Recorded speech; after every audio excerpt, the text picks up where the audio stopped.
Hello friends, welcome to study कर। मैं हूं आपका दोस्त प्रभाकर। डेली करंट अफेयर्स में आज हम 6 दिसंबर 2022 के बहुत ही महत्वपूर्ण प्रश्नों को डिस्कस करेंगे। तो आप इस लेक्चर को बहुत ही ध्यान से लास्ट तक जरूर देखिएगा। लास्ट में हम इसका रिवीजन करेंगे और आपसे एक क्वेश्चन पूछेंगे जिसका आंसर आपको कमेंट बॉक्स में देना है। अगर आप चैनल पर नए हैं तो चैनल को सब्सक्राइब कर लें, बेल आइकन भी दबा लें जिससे आपको समय पर और सबसे पहले नोटिफिकेशन मिल सकेगा। आज का फर्स्ट क्वेश्चन है, भारत में नौसेना दिवस यानी नेवी डे कब मनाया जाता है? आंसर है इसका 4 दिसंबर को। तो हर साल 4 दिसंबर को भारतीय नौसेना दिवस मनाया जाता है। इस साल पहली बार दोस्तों विशाखापत्तनम आंध्र प्रदेश में नौसेना दिवस समारोह आयोजित किया गया है। इससे पहले हुआ क्या करता था कि नई दिल्ली में ये जो नौसेना दिवस समारोह है आयोजित हुआ करता था, लेकिन पहली बार विशाखापत्तनम में आयोजित हुआ है 2022 में। नौसेना दिवस 1971 तक 15 दिसंबर को मनाया जाता था। इसके बाद यानी 1971 के बाद 4 दिसंबर को भारतीय नौसेना दिवस मनाया जाने लगा। दोस्तों, इस दिवस का प्रमुख उद्देश्य है 1971 में जो भारत और पाकिस्तान के बीच युद्ध हुआ था उसमें जो भारतीय नौसेना की भूमिका थी उसको याद करना। ठीक है, चलिए दोस्तों भारतीय नौसेना के बारे में कुछ इंपॉर्टेंट पॉइंट डिस्कस करते हैं।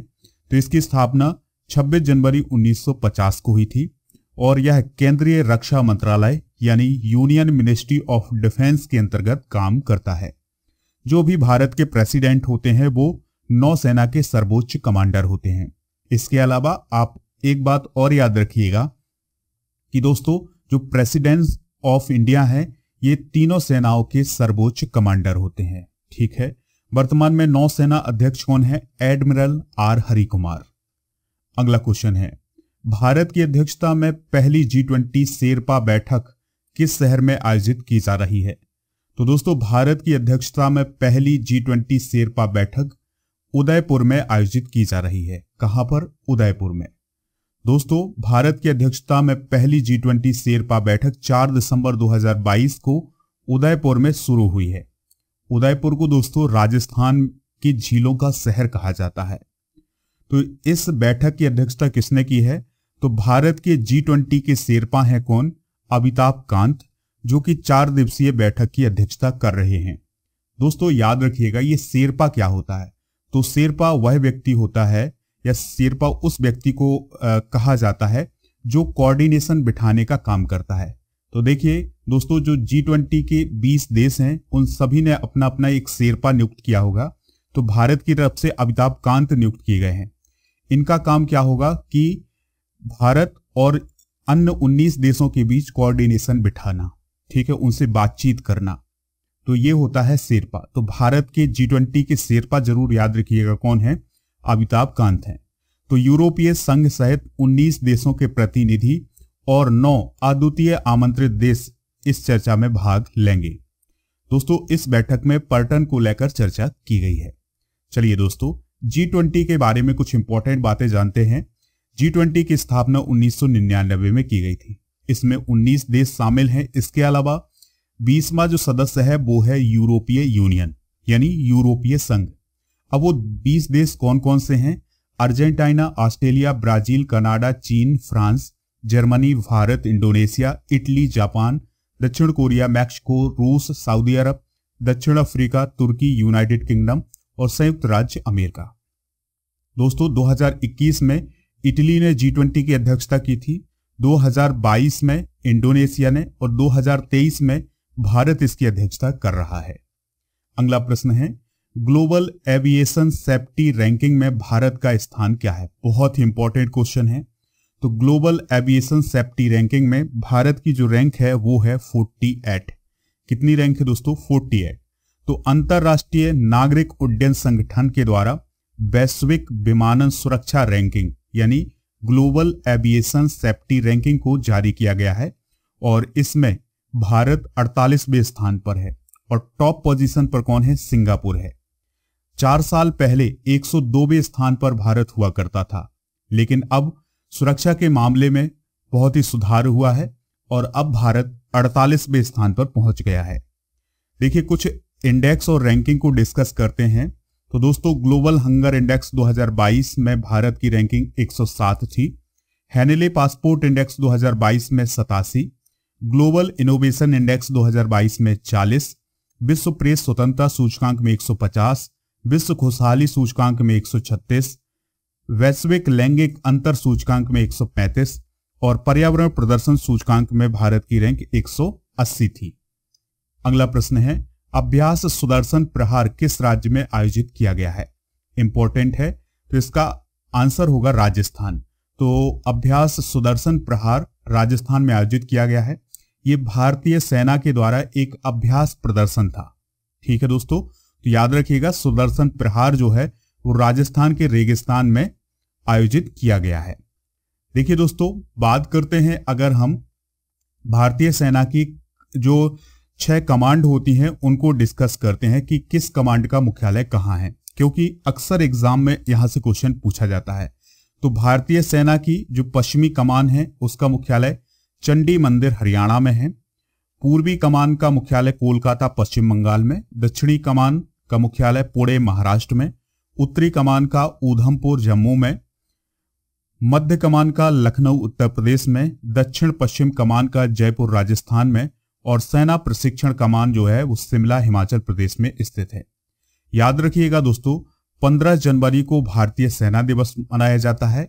इसके अलावा जनरल मनोज पांडे जो है वो भारतीय सेना अध्यक्ष हैं। अगला प्रश्न है, एक जिला एक खेल योजना किस राज्य में शुरू की गई है? यानी वन डिस्ट्रिक्ट वन स्पोर्ट योजना किस राज्य में शुरू की गई है? तो ये उत्तर प्रदेश में शुरू की गई है। दोस्तों, उत्तर प्रदेश के मुख्यमंत्री हैं योगी आदित्यनाथ। तो उनके द्वारा एक जिला एक उत्पाद की तरह एक जिला एक खेल योजना को शुरू किया गया है, यानी वन डिस्ट्रिक्ट वन स्पोर्ट्स योजना को लॉन्च किया गया है। इससे पहले उत्तर प्रदेश में वन डिस्ट्रिक्ट वन प्रोडक्ट योजना चल रही थी, लेकिन अब वहां पर ODOS योजना भी चालू की गई है। इस योजना के तहत उत्तर प्रदेश के 75 जिलों में से प्रत्येक में से एक खेल की पहचान की जाएगी। देखिए दोस्तों, उत्तर प्रदेश में 75 डिस्ट्रिक्ट हैं, तो उनमें से एक खेल की पहचान की जाएगी एक जिले से कि इस खेल में मतलब किस खेल में कौन सा जिला प्रथम है, तो उसको उसके लिए चयनित किया जाएगा। इस योजना का मुख्य उद्देश्य है स्थानीय प्रतिभाओं की खोज करना और उन्हें राष्ट्रीय और अंतर्राष्ट्रीय चैंपियन के लिए प्रशिक्षण प्रदान करना। देखिए दोस्तों, बात आई है उत्तर प्रदेश की। तो उत्तर प्रदेश की कैपिटल लखनऊ है। आनंदीबेन पटेल यहाँ की गवर्नर हैं। मुख्यमंत्री हैं योगी आदित्यनाथ।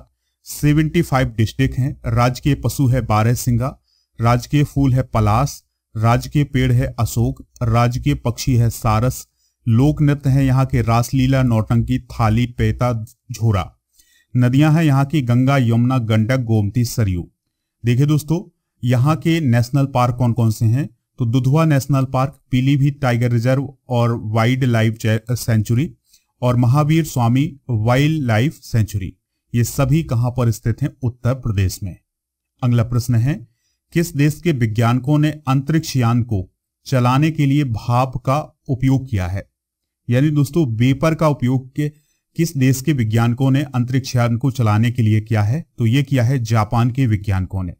तो दोस्तों, जापान के वैज्ञानिकों ने अभी हाल ही में यह घोषणा की है कि उन्होंने इक्विलिस अंतरिक्ष यान को चलाने के लिए सफलतापूर्वक भाप का उपयोग किया है।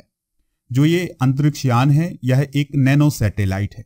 नैनो सैटेलाइट का मतलब होता है बहुत ही छोटा अंतरिक्ष यान। दोस्तों, इस नैनो सैटेलाइट का उपयोग जो है वो पृथ्वी के चारों ओर प्लाज्मा के वितरण को मापेगा, यानी कि पृथ्वी के चारों ओर कितना प्लाज्मा है इसका मापन ये नैनो सैटेलाइट करेगा। दोस्तों, यह पानी को भाप में परिवर्तित करने के लिए संचार किट से जो अपशिष्ट गर्मी है उसका उपयोग करेगा। देखिए दोस्तों, अगर आप इस लेक्चर का PDF प्राप्त करना चाहते हैं तो वो मिलेगा आपको हमारे एप्लीकेशन पर। एप्लीकेशन का लिंक आपको डिस्क्रिप्शन बॉक्स में दिया गया है, तो वहां से सबसे पहले आप एप्लीकेशन डाउनलोड करें, फिर इसके बाद आप PDF डाउनलोड कर सकते हैं। देखिए, जापान ये है। जापान की जो लोकेशन है वो एशिया महाद्वीप में है। टोक्यो इसकी कैपिटल है। ठीक है दोस्तों, ये है सी ऑफ जापान और इसकी जो भौगोलिक सीमा है वो या हम बोल सकते हैं स्थल सीमा किसी भी देश से नहीं लगती है। बाकी इसके अगर हम पड़ोसी देशों की बात करें तो Russia, North Korea, South Korea, China, ये सभी इसके पड़ोसी देश हो जाएंगे। अगला प्रश्न है, ओपन लूप टिकटिंग सिस्टम किस राज्य में शुरू किया गया है? तो ये हरियाणा में शुरू किया गया है। राष्ट्रपति द्रौपदी मुर्मू ने कुरुक्षेत्र में जो अभी गीता महोत्सव हुआ था, इस अवसर पर हरियाणा के राज्य परिवहन निगम के लिए ओपन लूप टिकटिंग सिस्टम को लॉन्च किया है। दोस्तों, इसका उद्देश्य है यात्रियों को रोडवेज बसों के लिए जो भौतिक टिकट खरीदने में मदद करना। देखिए होगा क्या कि देखिए अभी टिकट खरीदने के लिए भौतिक रूप से हमें टिकट खरीदने पड़ते हैं, लेकिन अब हम ऑनलाइन भी टिकट खरीद सकते हैं। इस प्रकार का सिस्टम जो है वो ओपन लूप टिकटिंग सिस्टम कहलाता है। तो ये अभी हाल ही में हरियाणा में शुरू किया गया है, इसको लॉन्च किया गया है और ये अभी हाल ही में 6 जिलों में लागू होगा, फरीदाबाद, चंडीगढ़, करनाल, सोनीपत, भिवानी और सिरसा में। अगला प्रश्न है, दिव्यांगों के लिए कौन सी राज्य सरकार अलग विभाग बनाएगी? तो दोस्तों, दिव्यांगों के लिए अभी हाल ही में महाराष्ट्र सरकार के द्वारा यह घोषणा की गई है कि उनके लिए एक अलग विभाग बनाया जाएगा। तो महाराष्ट्र के मुख्यमंत्री कौन है? एकनाथ शिंदे। तो उनके द्वारा यह घोषणा की गई है कि राज्य में दिव्यांगों के कल्याण के लिए एक अलग से दिव्यांग विभाग बनाया जाएगा। देखिए दोस्तों, अगर महाराष्ट्र में ऐसा होता है तो महाराष्ट्र देश का पहला ऐसा स्टेट बन जाएगा जो दिव्यांग विभाग बनाएगा। इसके लिए मुख्यमंत्री ने यह कहा है कि 1143 करोड़ रुपए की इसके लिए राशि आवंटित कर दी जाएगी। शिंदे ने मुंबई में अंतर्राष्ट्रीय दिव्यांग दिवस के अवसर पर आयोजित समारोह को संबोधित करते हुए कहा है कि सरकार ने नए विभाग के लिए 2063 पदों का भी सृजन किया है, यानी 2063 नए पद बनाए हैं। देखिए दोस्तों, यहां पर बात आई है अंतर्राष्ट्रीय दिव्यांग दिवस की। तो यह कब मनाया जाता है? 3 दिसंबर को, याद रखिएगा। अगला प्रश्न है, institute of cost accountant of India के अध्यक्ष कौन चुने गए हैं? आंसर हो जाएगा इसका विजेंद्र शर्मा। तो दोस्तों, Vijendra Sharma institute of cost accountant of India के अध्यक्ष चुने गए हैं। इसके अलावा राकेश भल्ला इसके निर्वाचित उपाध्यक्ष चुने गए हैं। विजेंद्र शर्मा की बात करें तो 1998 से एक प्रमुख प्रेडिक्सिंग कास्ट अकाउंटेंट और जनवरी 2017 से इंसॉल्वेंसी प्रोफेशनल्स हैं। ठीक है दोस्तों, तो याद रखिएगा institute of cost accountant of India के अध्यक्ष कौन चुने गए हैं? वो चुने गए हैं विजेंद्र शर्मा। राजीव कुमार कौन है दोस्तों? इलेक्शन कमीशन ऑफ इंडिया के जो मुख्य चुनाव आयुक्त हैं वो हैं कौन? राजीव कुमार। राजीव लक्ष्मण की बात करें तो दोस्तों, राजीव लक्ष्मण को अभी हाल ही में सांख्यिकी आयोग का अध्यक्ष चुना गया है। अगला प्रश्न है, किस पुस्तक ने हाल ही में कमला देवी चट्टोपाध्याय NIF पुस्तक पुरस्कार जीता है? तो दोस्तों, बहुत ही इंपॉर्टेंट पुस्तक है ये, तो आप इसको नोट भी कर लीजिएगा। कमला देवी चट्टोपाध्याय NIF पुस्तक पुरस्कार जीता है किसने? The Chipko movement, a people's history. तो दोस्तों, इस पुस्तक को किसने लिखा है? शेखर पाठक ने, जो कि पद्मश्री से सम्मानित है, यानी शेखर पाठक को पद्मश्री से भी सम्मानित किया जा चुका है। जो ये पुस्तक है the Chipko movement, a people's history, तो इसका हिंदी में अनुवाद किया है मनीषा चौधरी ने। तो इस पुस्तक में गौरा देवी जैसे 1973 में चिपको आंदोलन के आम लोगों को शामिल किया गया है, यानी चिपको मूवमेंट के समय जो लोग प्रचलित थे, जो चिपको आंदोलन चला रहे थे, उन सभी का वर्णन इस पुस्तक में किया गया है। दोस्तों, कमला देवी चट्टोपाध्याय NIF पुस्तक पुरस्कार किसी भी राष्ट्रीयता के लेखकों के द्वारा समकालीन भारत पर गैर फिक्शन के लिए दिया जाता है और इस पुरस्कार में 15 लाख रुपए की राशि दी जाती है। दोस्तों, जितने भी क्वेश्चन अभी हमने डिस्कस किए हैं, चलिए उनको एक बार फिर से रिवाइज कर लेते हैं। भारतीय नौसेना दिवस यानी नेवी डे कब मनाया गया है? 4 दिसंबर को। भारत की अध्यक्षता में पहली G20 शेरपा बैठक यानी G20 शेरपा मीटिंग किस शहर में आयोजित की जा रही है? तो यह उदयपुर में आयोजित की जा रही है। ग्लोबल एविएशन सेफ्टी रैंकिंग में भारत का कौन सा स्थान है? तो 48वां स्थान है। अभ्यास सुदर्शन प्रहार किस राज्य में आयोजित किया गया है? तो यह राजस्थान में आयोजित किया गया है। एक जिला एक खेल योजना किस राज्य में शुरू की गई है? उत्तर प्रदेश में। किस देश के वैज्ञानिकों ने अंतरिक्ष यान को चलाने के लिए भाप का उपयोग किया है? जापान के।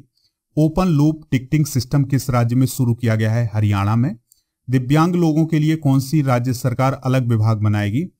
महाराष्ट्र सरकार। Institute of cost accountant of India के अध्यक्ष कौन चुने गए हैं? विजेंद्र शर्मा। किस पुस्तक को हाल ही में कमला देवी चट्टोपाध्याय NIF पुस्तक पुरस्कार जीता है? The Chipko movement a people's history. दोस्तों, अब आपसे एक क्वेश्चन पूछा जा रहा है तो उसका आंसर आप कमेंट बॉक्स में जरूर दीजिएगा। एक जिला एक खेल योजना किस राज्य में शुरू की गई है? केरल, कर्नाटक, तमिलनाडु या उत्तर प्रदेश? जो भी इसका राइट आंसर हो आप कमेंट बॉक्स में जरूर दीजिएगा। PDF हमारे ऐप से डाउनलोड कर लें, वहां पर मंथली करंट अफेयर्स ये सभी PDF उपलब्ध है, तो आप इनको डाउनलोड कर सकते हैं। लेक्चर पसंद आया हो तो लाइक करें, शेयर करें सभी दोस्तों को सभी सोशल मीडिया प्लेटफॉर्म पर। जय हिंद, वंदे मातरम।